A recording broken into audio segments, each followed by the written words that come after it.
Joining us right now, Texans Radio, it's Nick Caserio, General Manager. Nick, how's it going? Hey, fellas. How you doing? Doing great. I know it was a very tough decision with Coach Culley leaving the building, and you have even tougher decisions coming up with the search that you're undergoing for a new head coach. What can you tell us about the initial stages of what you're going through as an organization here? Yeah, I think any time that there is change, there's always a little bit of uncertainty. Everybody's trying to figure out sort of what the next steps are. So it's never easy. Change is always hard.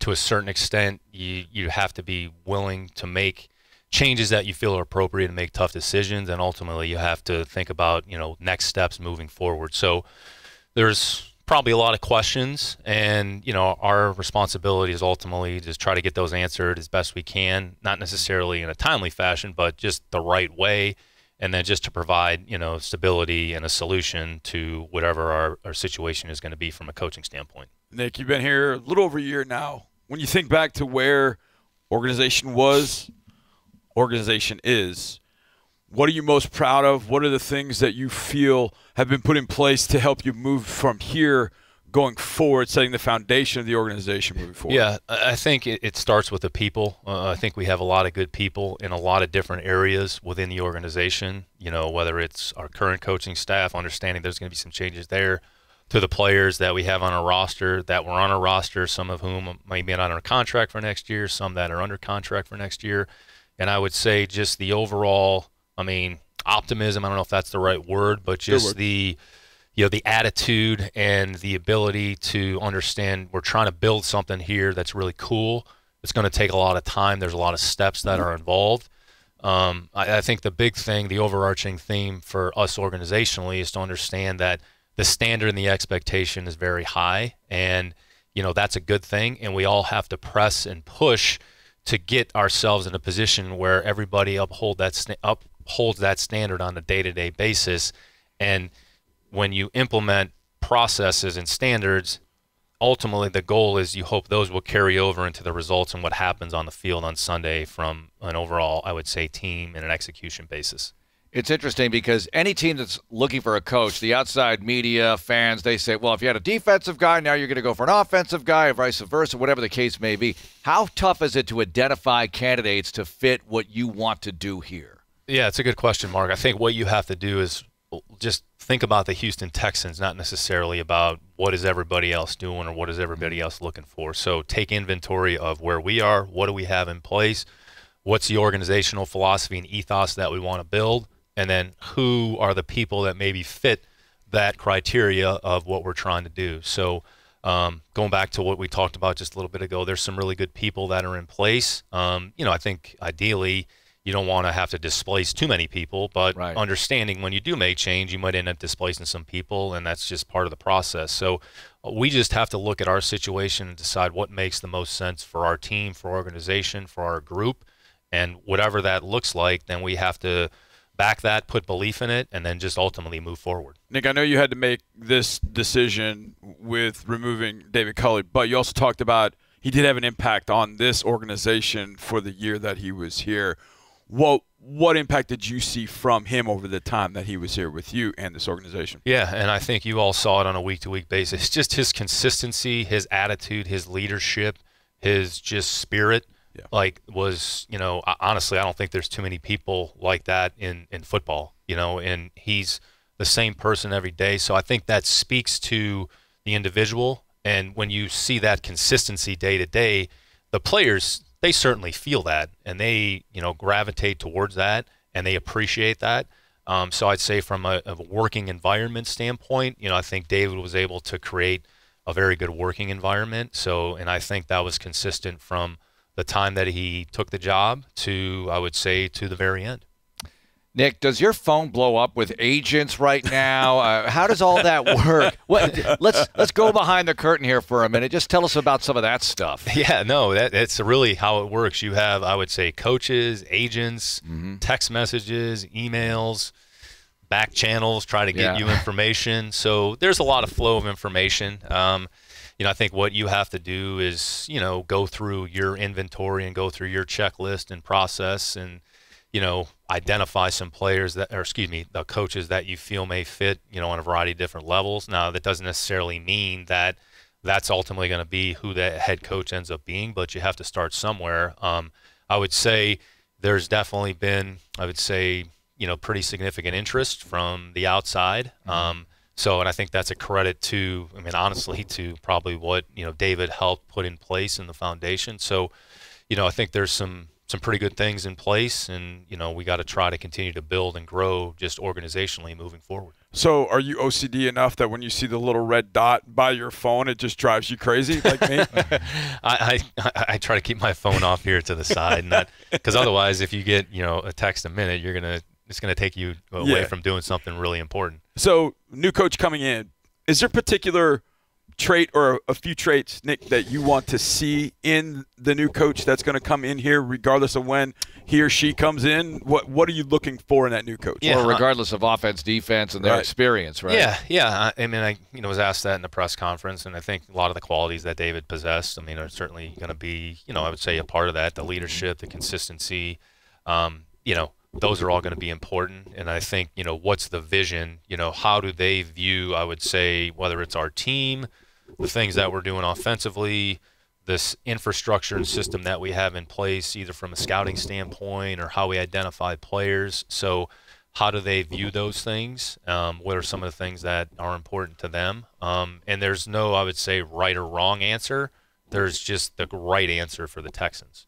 Well, you were asked about the staff as well, and you just talked about the staff, and there are many members of the staff who are good contributors, but that's so important, right? It's not just about the guy in charge. It's the staff. It's everybody working in concert together, including everybody in scouting and all the information that flows. So what about putting all that together? How does that work out? Yeah, absolutely. It's not an easy process, so you just sort of have to, I would say, the best way to approach this is to maintain an open mind and not eliminate people or just kind of cast aside people because you assume, well, if this happens, then this is going to happen. Really, you don't want to make any assumptions. You just want to kind of look at it globally, take the information, assess it, and then see how it all fits together and pieces together. Part of the interview process will be them understanding what are some of the things that we look for, what are some of the things that we're doing in terms of player acquisition process, which, I'm a part of that. And so I think getting an understanding in how they view those things, their vision, do they believe in that? Do they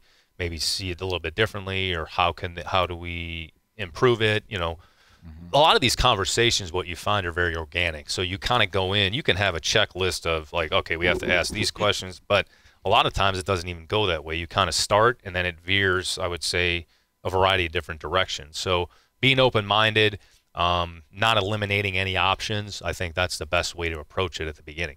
Do you have a timeline in your mind, Nick? Like I want to have it done by this date so we can move on and start doing these things. Do you have a timeline at all? Yeah, I think we're just getting started here. So how long that takes, it's probably going to take us here, a certain number of days, probably through next week, you would think, into next week, and kind of maybe you'll crystallize a little bit more.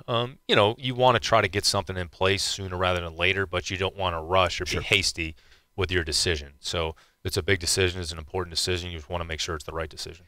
I got to think that you have your staff pour over the body of work of whoever the candidates are, right? Somebody's been a coordinator on either side. Like, let's go through everything, right? Every call. And you must need that information, right? Not just rely on whatever they deliver verbally. Yeah, wherever you can get the information is important. So whether it's a player that may have played for that coach or a staff member that crossed over with that coach. So it's not too dissimilar to when we're evaluating players in the draft, wherever, or in free agency. Wherever you can get useful information, you want to be able to use that to your advantage. So however you accumulate it, it's not necessarily, who's important, right, but how you get it. There's no like set way and set criteria, but you rely on everything, and there's a lot that's available. And ultimately, quite frankly, some of this is going to come down to your gut instinct and what you feel makes the most sense. Nick, the end of the year didn't obviously go according to plan, I would say, but you go 2-2 down the stretch, beat Jacksonville, have the game against the Chargers, go out to San Francisco, and that game's a ball game in the fourth quarter. It looks like the first half against Tennessee, you're like, we're going to finish this off like this, and all of a sudden race back in that fourth quarter. I know Mark and I talked about this on Monday. We just felt like there was momentum building from that finish. Did you sort of sense that? And how much do you feel that momentum sort of can carry over on into bringing in a new coach that kind of gives even more juice to being here fresh and new? Yeah, it's never isolated to one game or one situation. To your point, I mean, that game was kind of a tale of two halves. I mean, we were, essentially not very good in the first half.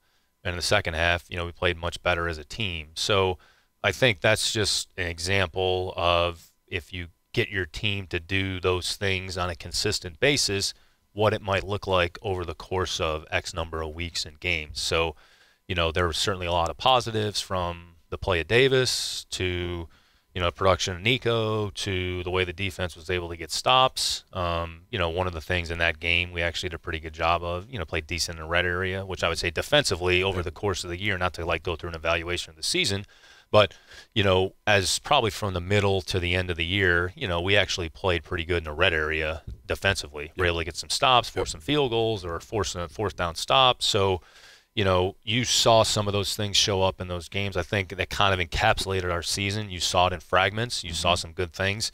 You just didn't see it consistently enough on a week-to-week, game-to-game basis. And ultimately, that's where you want to try to get to. And so that's, I would say, to your question, maybe a template, but you sort of have to wash that away because we're kind of recalibrating and putting together the 2022 team. But to Johnny's point, some of that stuff, those performances by some of the players you mentioned, the way you drafted, that's kind of a carrot to somebody coming in, right? I mean, you're in a lot better shape this year than you were last year, and you want to take the next steps. Yeah, I think that's fair, Mark. We saw some growth and development from some of the younger players, some of the newer players that we acquired, not necessarily rookies, but some other players that were able to come in and make positive contributions, some of the carryovers from the existing year. Who are under contract for next year. John Grenard had, his most productive. He had a more productive season than he did last year. So there's certainly things that you look and say, okay, you know what, we have an opportunity to potentially build on. Young players on offense, have still a few good offensive linemen under contract. Probably have a few more players on defense who aren't under contract, but you're able to see some production from some different players. A guy like KG, had his most productive season at linebacker over the course of his career. So is that a player that, we would like the opportunity to maybe bring back, possibly, now what that looks like if we get to that point. So there's some, I would say, things that are in place, and we're in a better position from a salary cap standpoint. We're in a better position from a draft allocation, draft asset, resource allocation standpoint. So, and, we have the third pick in the draft as of now, so you would hope that you're going to get, a good football player that's going to come in and help your program. So when you look at some of those things, some of those bullet points, you say, okay, which I think it probably encapsulates really where the program is, where, we started at probably ground zero. We've made some progress to a certain point. Now, what's the next step from, a 25, 30%? Can we get from 30% to 50% next year? Right. Whatever that looks like, not necessarily wins and losses, but those are a part of it. But just the overall, I would say, composition of the program and the depth of what we're trying to do overall in the building. Okay, I know the response I'm going to get to this. I know it. I'm bracing for it. And Thursday night, you're going to have to do some work now. Last year you got a chance to kind of sit and just, do the Waldorf, the Muppets that set up and kind of, why'd they pick that guy? You actually have to go to work on Thursday night. A, are you ready for that? We don't know what time, but yeah, exactly. A, are you ready for that? Which I know you are. But B, to have the opportunity to draft in the first, second rounds where you didn't have that opportunity last year, how important does that become? Look, I know they're pieces, but how important is it to have the opportunity to have top 50 picks in a draft going forward? John, absolutely. It just gives you more flexibility. Just your resource or allocation of players. There's just more that are potentially available. We weren't in that position last year. Nobody's making excuses. It's the reality of what it was. We try to maximize the situation, which we try to do the best of our ability. This year, we're in a different position. Talked about top 50. If you include right now the 2 third-round picks, so I don't know where they are in the top 100 maybe. Yep. So, you're looking at, okay, we have maybe a larger pool of players that we may have the opportunity to select from. So as a part of our, I would say, preparation process, we're going to, not that we didn't know the players from last year in those levels, but you're probably going to know those players more in depth because, it's an important decision. That's a pretty big asset, for the organization. So you want to make sure you just make the right decision. with as much information as possible. So I think it's, you know, it's exciting for your staff. I think there's a tendency sometimes to maybe get, I'm not saying we're not excited, to get overexcited, but, you know, you just kind of have to take it as it comes, understanding that, you know, there's a lot of things that can happen on draft day, and sometimes it doesn't really go the way that everybody thinks or hopes. But ultimately, it's just about maximizing our opportunities and making good, solid decisions. Well, I'm sure you're keeping that phone charged up. Nick, thanks so much for the visit. Best of luck with the search and everything else you're working on. Thanks, guys. Appreciate your time.